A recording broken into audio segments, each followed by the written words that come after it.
महाराष्ट्र की राजनीति को अगर हम एक फैमिली ड्रामा समझें तो रोज यहाँ एक नया एपिसोड देखने को मिल जाता है। कभी चाचा भतीजा अलग हो जाते हैं तो कभी भाई भाई में खटास आ जाती है। लेकिन आज जो खबर आई है वो शायद पुराने जख्मों पर मरहम लगाने वाली हो सकती है। ऐसे आसार नजर आ रहे हैं कि बिखरा हुआ ठाकरे परिवार अब एक होने वाला है। तो क्या उद्धव और राज ठाकरे की जोड़ी दोबारा एक साथ नजर आएगी और आखिर किस वजह से ठाकरे परिवार में दरार पड़ी थी जिसे अब भरने का काम किया जा रहा है। चलिए इस पूरे सस्पेंस को धीरे धीरे खोलते हैं। नमस्ते, मेरा नाम है आयुष और आप देख रहे हैं एबीपी लाइव। पूरा मामला शुरू होता है एक्टर महेश मांजरेकर के एक पॉडकास्ट से। यहाँ राज ठाकरे ने कुछ ऐसा कह दिया जिससे सियासी गलियारों में हलचल मच गई। राज ठाकरे ने कहा, जब बड़े मुद्दे सामने आते हैं तो हमारे आपसी झगड़े छोटे लगते हैं। साथ आना मुश्किल नहीं, सवाल है क्या हम सबकी इच्छा है। राज ठाकरे के मन की बात सुनते ही ठाकरे परिवार के समर्थकों को लग रहा है कि ये तो सुलह का सीधा सीधा इशारा है। और जवाब देने में उद्धव ठाकरे ने भी देर नहीं की। उन्होंने साफ कहा, मैं भी पुराने झगड़े भुलाने को तैयार बैठा हूँ। अगर हम मराठी मानुष की भलाई के लिए एक साथ आ सकते हैं तो जरूर आए, लेकिन एक शर्त है, जो महाराष्ट्र के खिलाफ जाएगा वो मेरे घर में खाना नहीं खाएगा।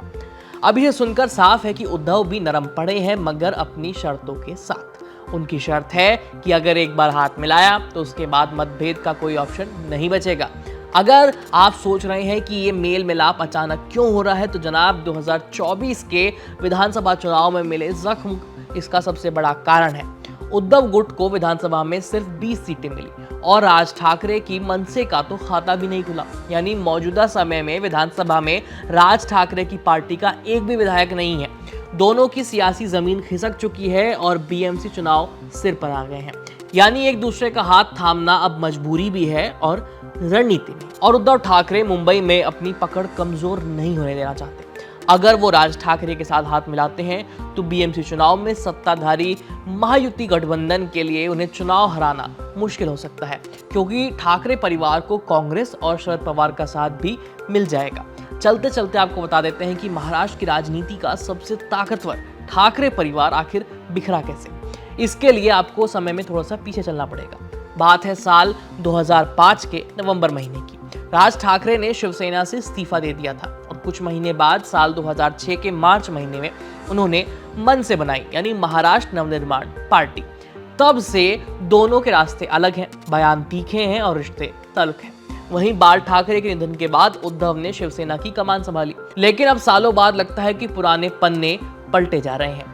अब सवाल है कि क्या ये बयानबाजी से बात मुलाकात तक पहुंचेगी? क्या बीएमसी चुनाव में दोनों ठाकरे भाई एक ही स्टेज पर दिखने वाले हैं? सच कहूं तो कुछ भी कहना जल्दबाजी होगी, लेकिन राजनीति में कुछ भी नामुमकिन नहीं है, इतना तो पक्का है।